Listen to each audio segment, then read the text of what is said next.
खौलासी साहब हमारे साथ मौजूद थे। उन्होंने कैटेगोरिकली डिनाई किया है कि इसहाक डार साहब को सोचा जा रहा है कि उन्हें निगरान वज़ीर आज़म बनाया जाए। वो ये भी कह रहे हैं कि जी जो होगा इत्तेहादियों के साथ मिलकर आगे बढ़ा जाएगा। कोई ऐसा नहीं होगा कि जिसकी वजह से इलेक्शन कंट्रोवर्शियल हो जाए कि हमारी पार्टी का या किसी और जमात का कोई सीनियर रहनुमा हो या क़यादत के करीब शख्स हो।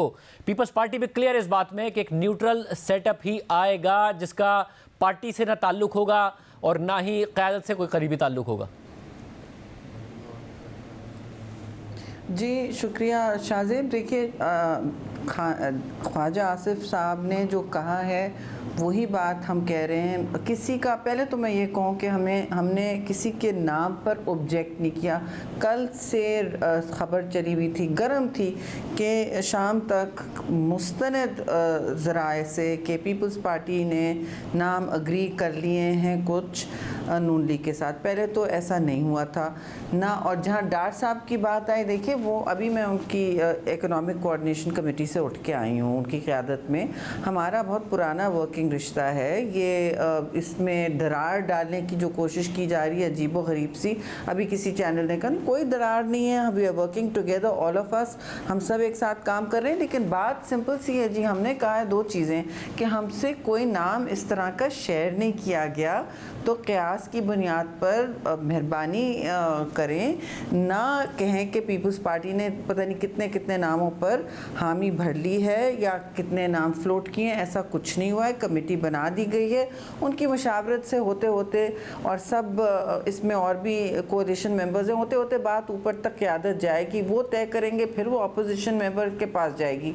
और जहाँ तक पीपल्स पार्टी का ख्याल है जी, मुझे तो ये कहा है कि वी प्रेफर कि थोड़ा सा इसमें गैर जानिबदारी का अंसर हो। कुछ लोग कहते हैं कि जी हम चाहते हैं कि ऐसे ब्यूरोक्रेट ना आ जाए। ये कुछ दोस्तों की राय है, लेकिन पीपल्स पार्टी ने मुझे तो ख़ास तौर पे यही कहा है लीडरशिप ने कि हम गैर जानिबदार प्रेफर करते हैं, न्यूट्रल हो, क्योंकि इस वक्त केयर टेकर सेटअप है। केयर टेकर सेटअप नहीं होते हैं तो फिर एक और सिस्टम ही होता है, वो जिस पे अलग बहस हो सकती है। तो शेख साहब इस बात में क्या कोई शक है पाकिस्तान पीपल्स पार्टी को कि इलेक्शंस प्रोलॉन्ग ना हो जाए, कहीं मामला और केयर टेकर सेटअप प्रोलॉन्ग ना हो जाए, या आप कन्विंस्ड हैं कि इलेक्शन टाइम पर हो जाएंगे? कोई मसला नहीं है, 60 में नहीं तो 90 दिन में हो जाएंगे अगर पहले हुकूमत जाती है। जी देखिए 60 से 90 दिन तो आइन की एक टाइम में ही है ना, वो मुक़द्दस किया गया है और उसके मुताबिक होगा, जमहूरी और आइनी क़दरों के मुताबिक। तो ये तो ठीक है हमारे लिए, लेकिन इससे आगे होना या टाइम पे नहीं होना, ये एक ज़ाहिर सवाल निशान तो उठेगा। और फिर पाकिस्तान वैसे भी मुश्किल हालात से गुज़र रहा है, तो बेहतर हम समझते हैं और हमने हमेशा पासदारी की है आइन की कि जी टाइम पर हो और आइन के मुताबिक हो। आइन में कोई गुंजाइश नहीं है जी कि जब एक इलेक्शन हो मतलब एक असेंबली की मुद्दत ख़त्म हो गई है, गवर्नमेंट घर चली गई है, तो केयर टेकर प्रोलॉन्ग हो। मुझे तो नहीं पता कौन सी शिक है जिसके मुताबिक ऐसा होता है। मगर ऐसा भी है कि फिर केयर टेकर सेटअप के पास सिर्फ डे टू डे जो हुकूमत चलाने के इख्तियारात होते हैं। मगर आज वज़ीर आज़म ने भी कहा, उससे पहले डार साहब ने भी कहा कि हम तरमीम कर रहे हैं, और क्योंकि IMF की शराइत हैं, रिफॉर्म्स इकनॉमिक करने हैं, तो केयर टेकर सेटअप के इख्तियारात बढ़ाए जा रहे हैं। मतलब अगर इतनी ज़्यादा ज़रूरत है तो इससे बेहतर नहीं है कि फिर 60 दिन के अंदर इंतखाबात हों, असम्बलियाँ अपना टर्म पूरा करें, फिर आगे बढ़ा जाए? क्यों इख्तियारात दे रहे हैं? जी इस पर डिस्कशन होना चाहिए और शायद हो भी रहा है कमेटी में। ये एक व्यू है। एक व्यू ये है कि 3-3 महीने हुकूमतें ऑलमोस्ट मुअत्तल रहती हैं, और बांग्लादेश ने, आपको याद है, हमारी तरह केयर टेकर गवर्नमेंट्स का सेटअप किया था। ये मार्शल लॉ के लंबे तवील अरसों में ये एक बात की कि केयर टेकर हो कि वही हुकूमतें जो 11-11 साल से गैर आइनी तौर पर बैठी हुई हैं, वो ना एक आप पर हुक्मरानी फरमाएँ और फिर और आलूदा करें इलेक्शन के माहौल को, और मतलब लेवल प्लेइंग फील्ड ना हो, राह हमवार ना, इस तरह से। तो अब जो सूरत हाल है, पिछला तो मेरा ये जब मुझे याद है मैं एम्बेसडर थी, तो उस वक्त 3 महीने जो थे उसमें हर काम मुअत्तल हुआ था इंटरनेशनली।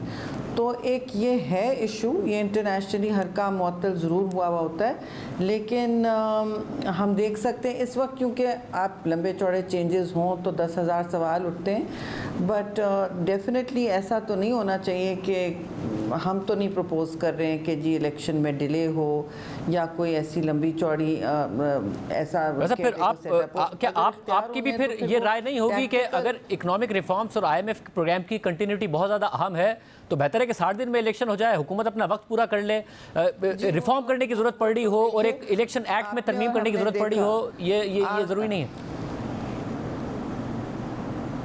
नहीं, 3 महीने या 2 महीने तो नहीं होगी ना गवर्नमेंट कोई, तो केयर टेकर गवर्नमेंट्स को कोई इख्तियार नहीं होंगे, ना उनको कोई सीरियसली लेता है जी, इस वजह से कोई उनको सीरियसली नहीं लेता, कोई बातचीत नहीं आगे बढ़ती, कोई कॉन्ट्रैक्चुअल आपका माहौल नहीं बन पाता और हर चीज़ मुअत्तल हो जाती है। तो यस, आपकी बात में भी वज़न है, लेकिन ये एक मेरी तरफ से ये सबमिशन, मुझे याद है कि ये 3 महीने 2 महीने हर काम इस तरह का, इस नौइयत का मल्टीलैटरल जो है, जो एक्सपोजर हमारा हुआ है, जिस हवाले से इतने आखिरी वक्त पर शहबाज शरीफ प्राइम मिनिस्टर साहब ने जिस तरह उसको संभाल लिया पेरिस में एक मीटिंग के बाद, उधर ही अब तक पे था और वो बड़ी हम मुश्किल से बचे हैं जी, बिल्कुल अब तक बात आ गई थी, बड़ी मुश्किल से बचे हैं। तो ऐसा ना हो कि सोच शायद ये होगी कि ऐसा ना हो कि वो कॉम्प्रोमाइज़ हो जाए, लेकिन हाँ बिल्कुल बेहतरी इसी में होती है कि आप आगे चलते रहें और अपने आइन के मुताबिक रहें। अच्छा, मगर क्या आप केयरटेकर गवर्नमेंट को इख्तियारात दे दें और बाद में केयरटेकर गवर्नमेंट ही कंटिन्यू करे और इंतखाबात लेट हो जाएं? हालांकि आप लोगों की ख्वाहिश है, नून लीग भी कह रही है कि हम चाहते हैं कि वक्त पर इंतखाबात हो, इस बात का कोई डर नहीं है कि ऐसा ना हो कि हम इख्तियारात दे दें और फिर मामला चलता ही जाए? मैं जी आप